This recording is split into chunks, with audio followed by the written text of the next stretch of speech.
Simply Secured, Elevating Cyber Careers is a podcast dedicated to the telling of real stories of cybersecurity practitioners. They are on the ground solving problems, leading teams, and building secure systems. Hosted by James McQuiggan at 35,000 feet, each episode features a honest, engaging conversation with someone whose work in cybersecurity might not make headlines, but makes a real impact.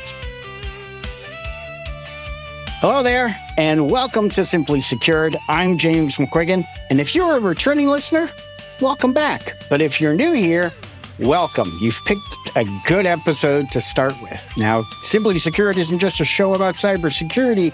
It's a show about cybersecurity that explains the difficult concepts and makes it easy to understand. I like to bring in people that actually know the information, that are doing the work, making the calls, writing the books. And today we're going to let them disagree with each other. Well, it'll be a hearty debate, we'll call it. We're talking about quantum computing. Now, it's no longer that theoretical threat that we've been talking about for years. You know, we've had U.S. government signing executive orders, Google, high-tech companies are already committing to it. Even Cloudflare out there is saying that there's a 67% of the traffic that it's handling is dealing with quantum. Essentially, the clock is running. We're dealing with quantum cryptography, or PQC, essentially. But I'm excited to have these two guests here today, and I'm not going to waste any more time. I want to get them on here and get them chatting.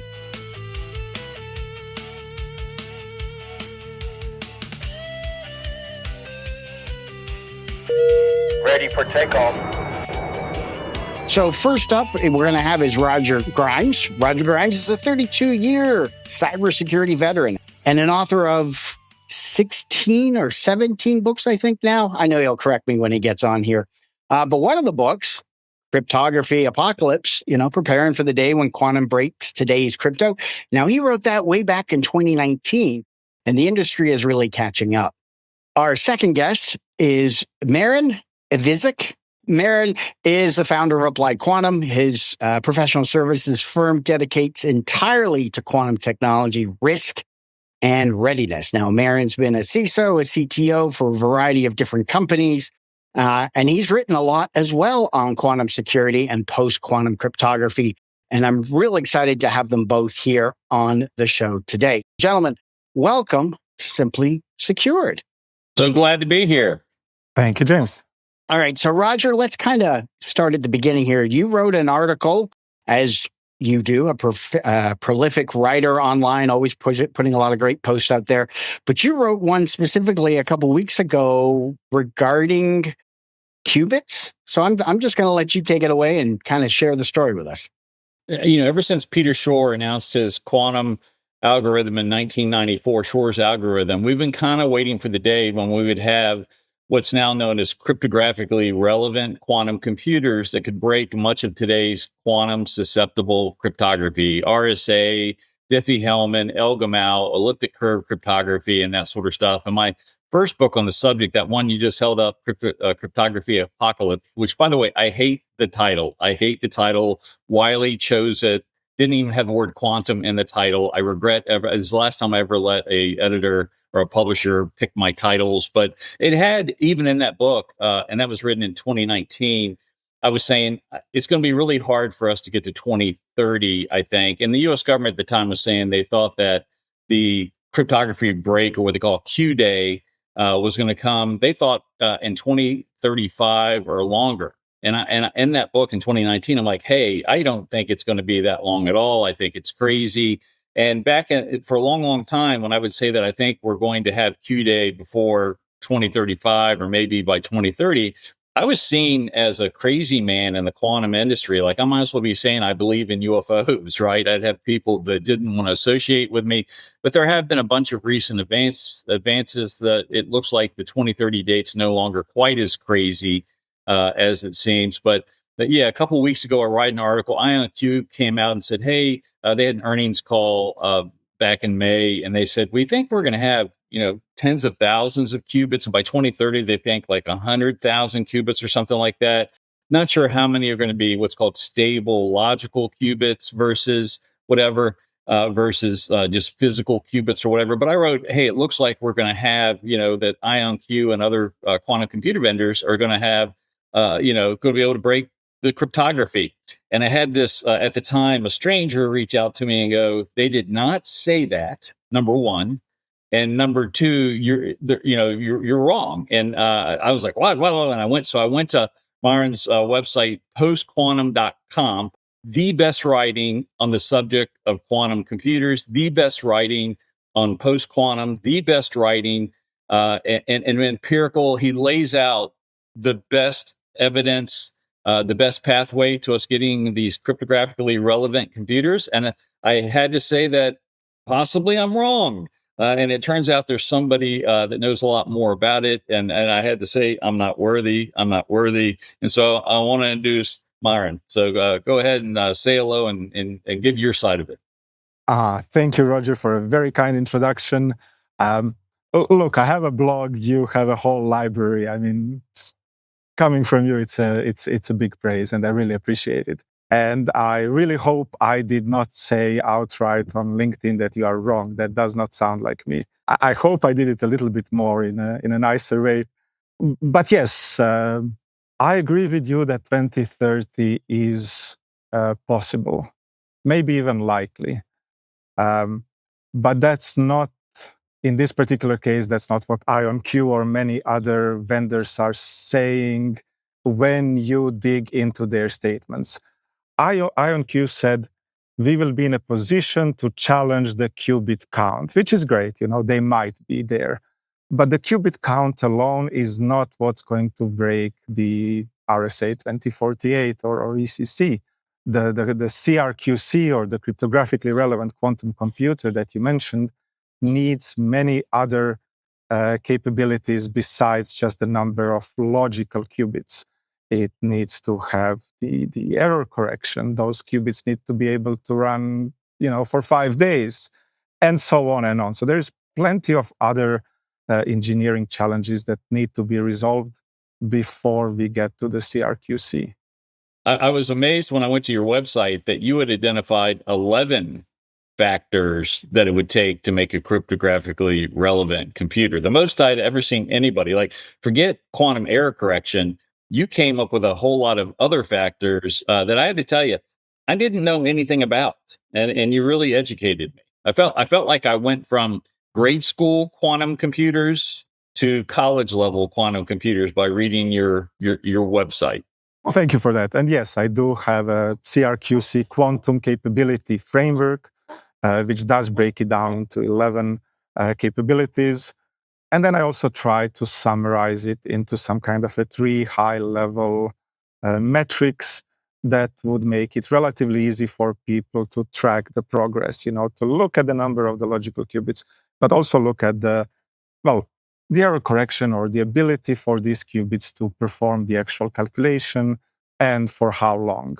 And just looking at those few metrics gives you a little bit better indication on how far we are from the actual CRQC. Yeah, and you even have a calculator on your website. And let me say, I love it, QDate calculator, because you sort of have looked through the best available public research, that says, hey, it's going to take this many logical qubits. We're going to need this many gates. And you allow users to kind of choose what they feel is a framework or a research paper that they kind of believe and support, and then put that into your calculator. And then you calculate, hey, I think this is how many years out we're likely to be to a cryptographically relevant computer. So I think not only are you providing the 10 or 11 attributes, you actually created an online calculator, said, hey, fill it out the way you want to fill it out, and I'll kind of tell you how many years out we are. Thank you for, again, for bringing all of this up. But yes, you're absolutely right.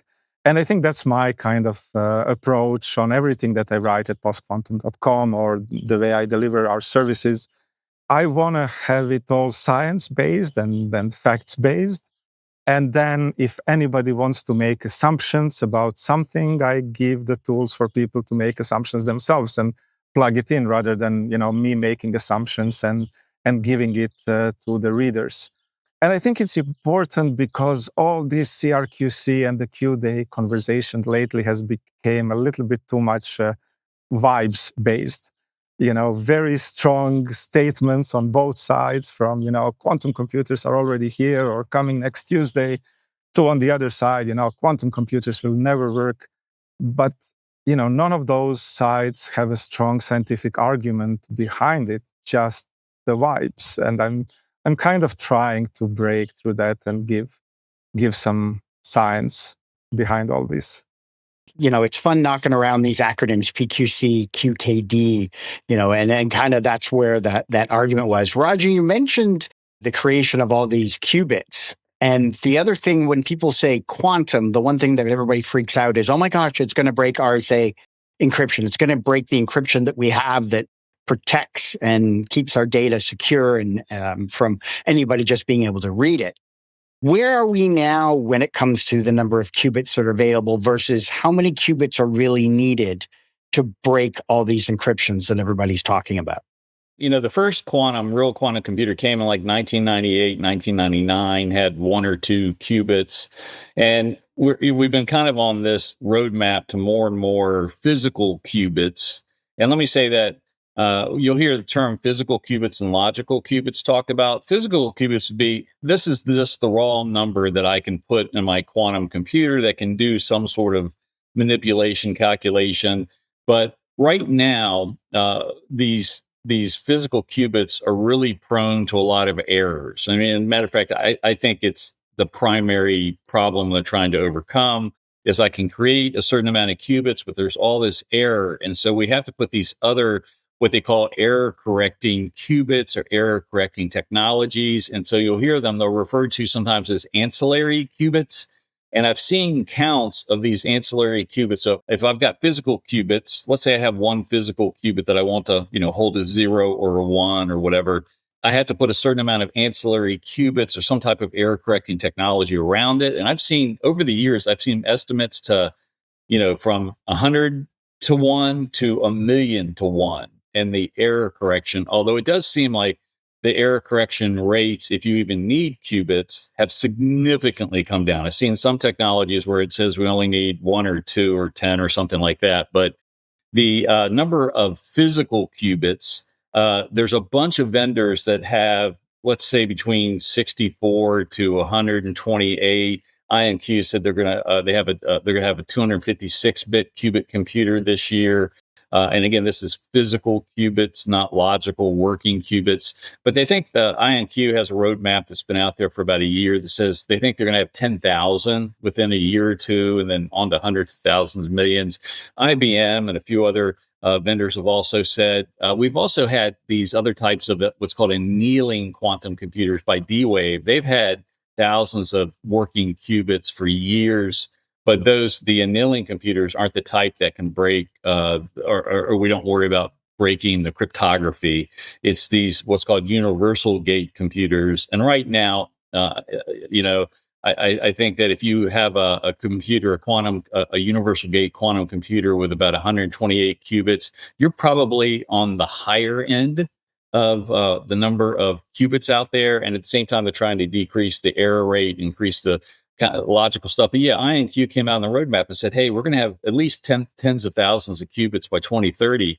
And so when I saw that, I was like, oh my God, that means they're going to break cryptography. And by the way, probably it's going to be elliptical curve cryptography, ECC, that falls even before RSA, just because it's a smaller number of bits involved. ECC is like a typical ECC key would be 384 bits. And so it seemed likely that ECC will fall before RSA. But I'll let Marin kind of pop in and give his take on it. Number of qubits in quantum computers today. What do you see out there? Roger, that's an excellent summary, and I don't think I can do any better than that. I can just give you a few numbers. We now have a kind of the record for the verified logical qubits is 96. That's from January this year. That's what we know are the number of logical qubits. And what we know is that based on the latest resource estimates, on the latest algorithm improvements, we need 1,400 or 1,399 logical qubits to break RSA 2048 by running that algorithm for approximately 5 days. But if you talk only about the logical qubits, 1,400 is needed, 96 is the current record, and we keep progressing in every capability very rapidly in the engineering. Yeah, something you corrected me. And let me say, since I wrote my first things on quantum, which was probably in 2006, and certainly 2018 on in two of my books, I was like, we need to get these logical qubits. But you actually say, okay, there's these 11 things we need, and the logical qubits you feel aren't even the hardest part. What is the hardest part? We need all of those capabilities together at the same time in order to break the RSA 2048. But from the engineering perspective, we kind of know how to increase the number of logical qubits. And you're absolutely right, Roger, in your summary previously. We are reducing the number of physical qubits that we need per logical qubit. From 1,000 or 100 of physical qubits per logical qubit, we are now at 10 or 30, but much smaller with the new error correcting codes with the QLDPC. So we are reducing the number of physical qubits required per logical qubit. Our engineering is improving the number of physical qubits we can have on a chip, which means that the logical qubit number keeps growing in some kind of a pretty well understood pace. Where I think we have much bigger problems is making qubits do the calculation for the next 4 or 5 days, for example. If we are breaking RSA 2048, those qubits need to operate for 5 days. And at the moment, they get into trouble or they decohere or lose their value within milliseconds. So the biggest challenges are in making qubits behave, perform above the error correction threshold. So basically do more useful stuff than just error correcting, and do it for the very long times required to break cryptography. Yeah, Microsoft recently announced, with their topological qubits, they haven't announced, they have a new chip, and they have these new topological qubits that last really long, and they don't announce how many qubits they have. I suspect they only have 1 or 2 qubits, but they're like, hey, we can make them last 20 minutes. And that is considered just outrageously long in the quantum computer world. So when Marin talks about, we need 5 days, although if you look at his calculator, I love this, it's like you give me more qubits and, potentially you need less days. But Marin, I was going to ask you a question I've always had. Suppose I have the 1,000 logical qubits. I know that to break ECC and RSA, we need like billions of quantum gates, quantum logical gates. Yeah. How does it take like 1,000 qubits, and how do you make a billion or a trillion logical gates? Like, is it able to reuse those qubits, I guess, not only for the data, but also for the logical operations? The 1,400 qubits are the logical qubits actually performing the logic or the gates or, the circuits, as we call it in the quantum space. But each of those logical qubits is comprised of number of physical qubits, and some of those do the error correction. They are either reusable or we feed new qubits to replace the old one. That now gets a little bit complicated depending on which platform it is. But you are absolutely right about the number of operations. So based on these latest resource estimates, the CRQC, in order to break one RSA 2048, needs 6.5 billion operations. It needs to execute these 6.5 billion operations. And the current record, the best demonstrated logical circuit depth on any platform is 10,000. If you look, to go back to the previous question, if you look only at the number of logical qubits, we have 100, we need 1,400, which means our gap is 14x. but our gap in the number of operation is 650,000 at the moment. Which is why it's not enough to look just at the logical qubits. You need to look at all these other capabilities.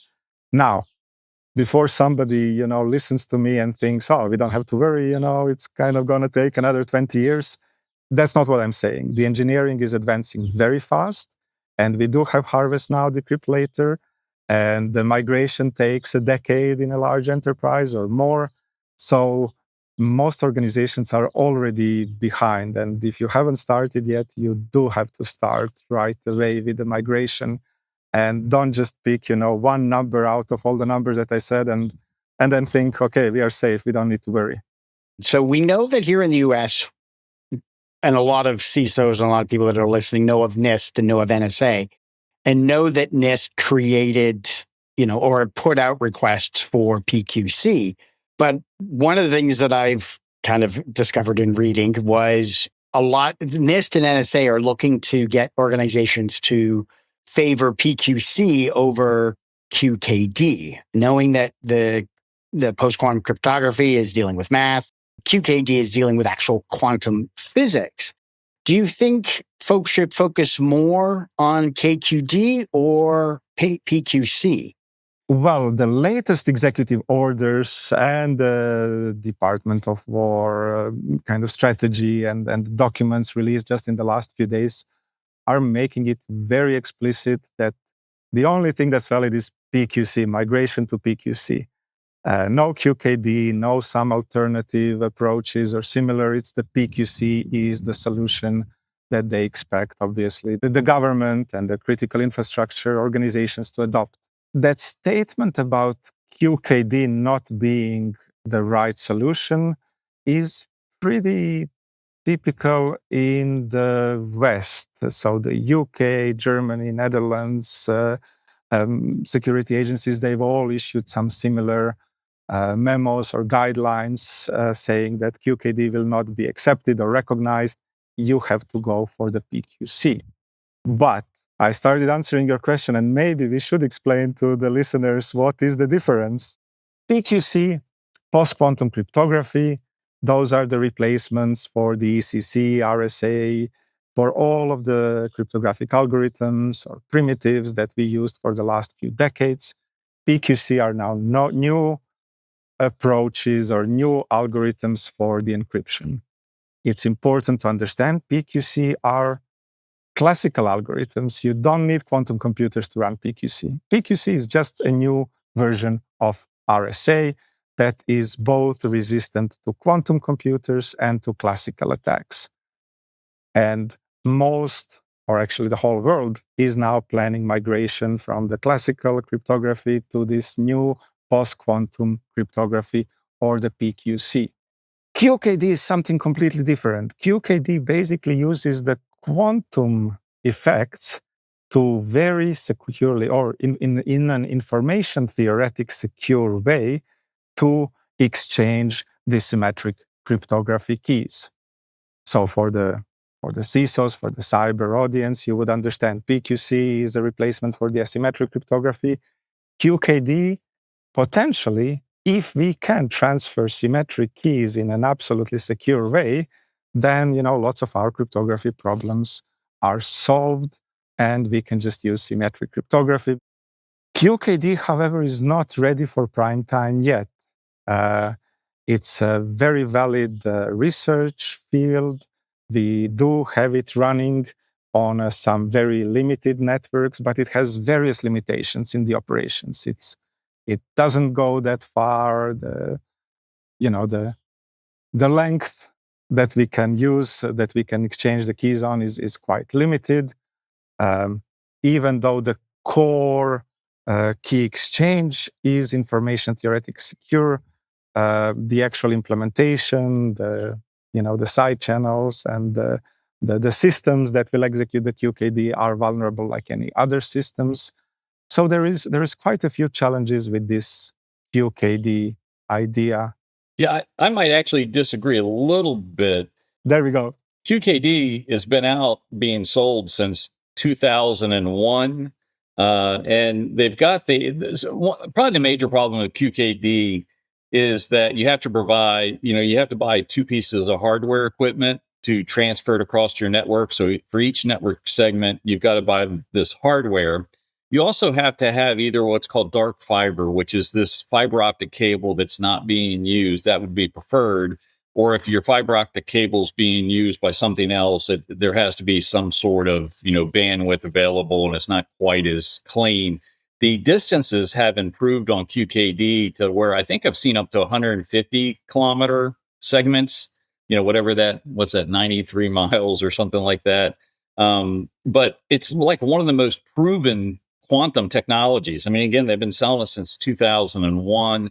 I believe there are, over 100 KQD networks today, mostly in Europe. But it is kind of interesting. The U.S. government, at least for a few years, has been saying we're not going to promote it. That's called up in some other places, but no one's ever technologically it could be, to me, it could be a cost distance problem, but it's a quantum secure option. PQC, as much as I love PQC, we think it is secure against quantum attacks, but we don't know. PQC is simply math that we've come up with algorithms that appear to be quantum resistant. But NIST, when it was trying to select the current finalists that we have today that we're being told to implement, they had selected two other algorithms that they were also going to release, one of which I loved. It was called Sike, S-I-K-E. Just weeks before they were going to be announced as our official standards, outside bodies announced that they had been broken. And not only broken by quote unquote quantum computers, you could run them on an old laptop and break both of them within a day, which means extremely weak. And we're weeks away from recommending them as national and international standards. So, part of the people say, well, oh my God, the process didn't work. We weren't able to evaluate the PQC correctly. And I say, no, it worked. We were able to ferret out these 2-week algorithms. But there is a sense that we don't know for sure that PQC is truly secure against quantum attacks and future quantum attacks. So the best we can say is we think they're resistant. And a lot of the PQC standards are based upon lattice module math, which is really becoming under increased scrutiny and attack. But so far, no one's broken it. But there is this sense that any day somebody could announce that, hey, this PQC standard we've standardized on, we found that there's a weakness and you need to upgrade. And for that reason, you need to have what's called crypto agility. And let me say, I'm delighted to see that the recent US executive orders and laws say that you must have crypto agility. And that means the ability to replace the algorithm with another algorithm without having to do, a complete upgrade or replacement. So that's great. KQD, which again, it literally is secure because of quantum physics. And the likelihood of you needing to upgrade that is probably far less than PQC. So PQC would be easier to implement, but not nearly as guaranteed secure as KQD. What's funny is why not let people and vendors and companies decide? What I don't get about the KQD is why they've said you can't use it. That is a little bit strange to me because it appears to theoretically be far more secure. And so it's left me befuddled. And if you were to say outside of the recent executive order, I would recommend that you use KQD because for your network backbone, if you could afford it and it was possible, because you're not going to have to necessarily need crypto agility because you already have quantum protecting it, and it's more secure. And so I would always recommend that people have this backbone of it versus with PQC, there's always going to be this risk that it could be broken in the future. And let me say, one day, we're all going to have quantum encryption. We're going to have quantum encryption, quantum networks, and quantum network cards, and quantum memory, and quantum computers. We're going to have quantum. PQC is absolutely this intermediate stage to getting us to quantum security. Well, if you do KQD, you've bypassed the intermediate step. But right now, the U.S. government's saying you have to do the intermediate step. So that's kind of where we are right now. And I wouldn't mind it if they really had a good scientific argument for why not to use it. Then I would be fine. But they're just saying, don't use it. But they're not telling us why we can't use it. So it's kind of weird. They've just taken one of the tools out of the toolkit without telling us why. You want me to tell you why? Yes. Excellent. All right. I love the summary, and I am 99% agreeing with you, but I will give you a little bit more nuance on the QKD. On the PQC, you touched on something really important. PQC will be broken. These algorithms did not have decades of production testing on, billions of devices. So yes, we do expect PQC algorithms to be broken in the future, which is why crypto agility is extremely important. And we should probably mention a little bit more about crypto agility. But to go back to the QKD, couple of points here. The first one is even when you have a dedicated fiber, the limit is 100 to 300 kilometers, depending on the protocol and the fiber quality. Now, if you want to make it longer than that, you need currently trusted relay nodes, quantum repeaters, which do not exist yet. Several problems with QKD as it is today. The first one is your devices at each end, your trusted relay nodes. Those reintroduce the exactly same classical trust assumptions that you always have. So, even though the actual key exchange is physics secure, you still have classical devices on each end and the trusted relay nodes. That's one poor problem. The other problem is, yes, we can have some physics guarantees that there is not going to be an eavesdropping of the key, but a denial of service is very easy. Any kind of noise can kill the QKD session. The detector blinding attacks are, a proven type of an attack. So it is limited. It is still classically vulnerable by the implementation, and it is not reliable. So today, yes, you should consider QKD for a very specific subset of use cases.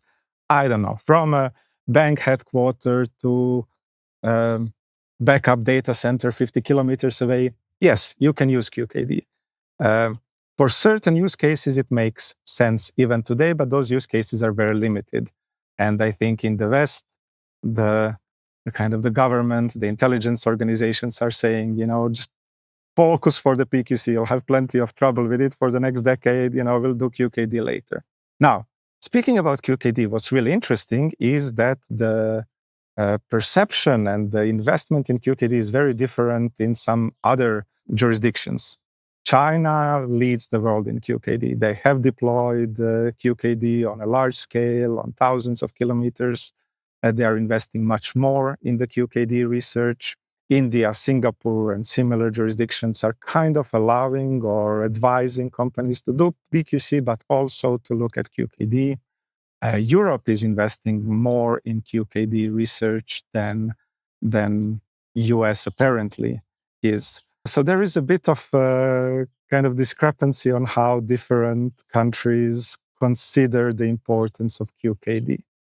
I think that everybody should be investing in QKD research, not necessarily implementations today, but a significant research and planning for the future. To give you an example, if China's all of the government and critical infrastructure will eventually be connected to QKD, they will basically have two quantum safe approaches. If PQC is broken, they will still have QKD and they will be safe. But if PQC is broken, anybody in the West who doesn't have an alternative will have to do the next migration or, shut down services or do something because they will deal with a significant vulnerability that China can mitigate by having QKD on the side.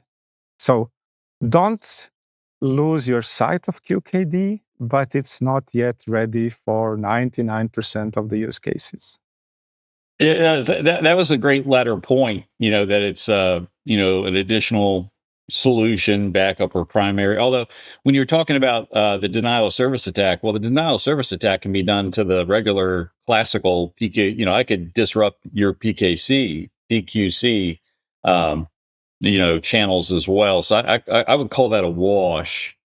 potentially, although you certainly do need to worry about the noise more, like even unintentional noise, right? Could be an unintentional denial of service attack. But I got to tell you, I didn't even think about the China argument or the two-channel argument. That's great fodder I'm going to use before. So thank you for that clarification. But yeah, that is something to note if you're listening to this podcast, is that probably the two biggest quantum competitors are the United States and China.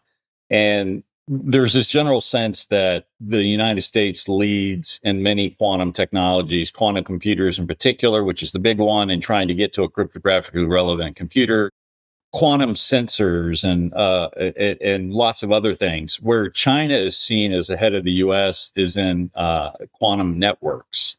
They've even done some, although some people dispute whether they've done quantum satellites and satellite communications, but China is seen as kind of leading in the quantum networking field.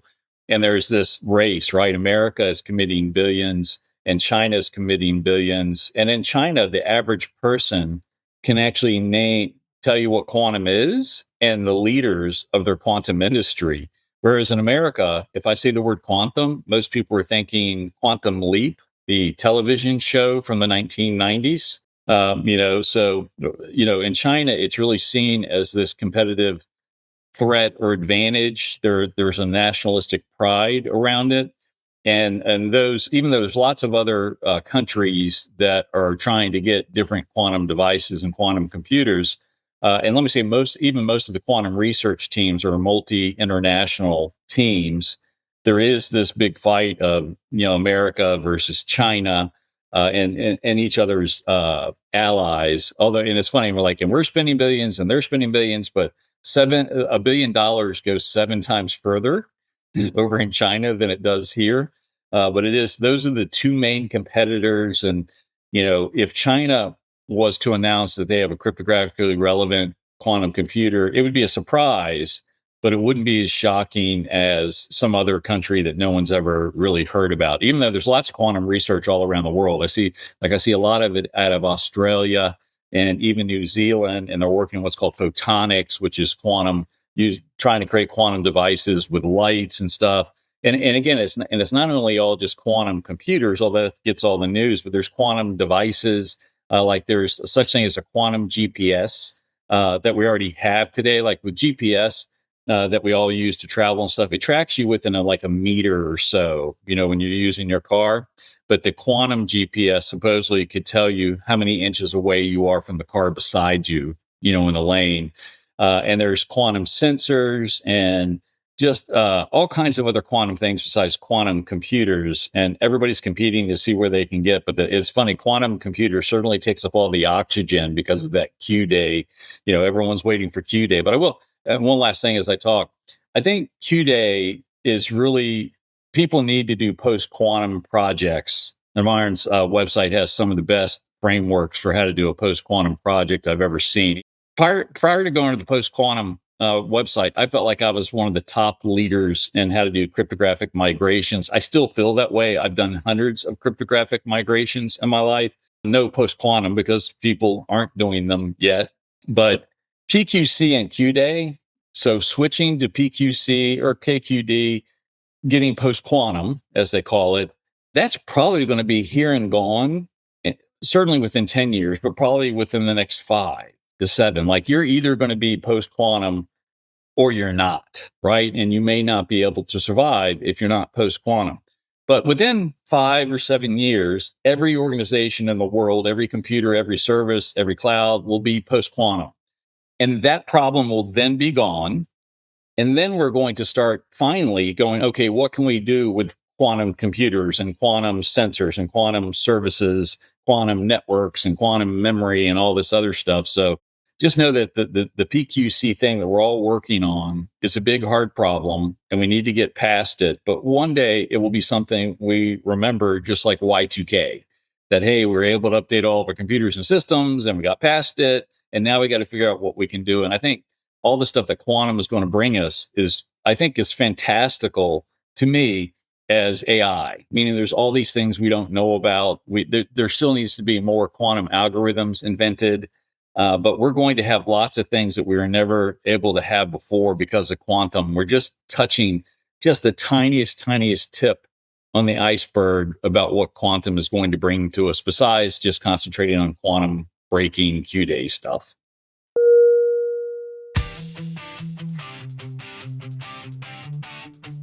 All right, so now we get to the part of the show with the rapid fire questions. We're going to ask one question. Roger's going to go first. Then we're going to hear from Marin. So, Roger, QKD, your best guess.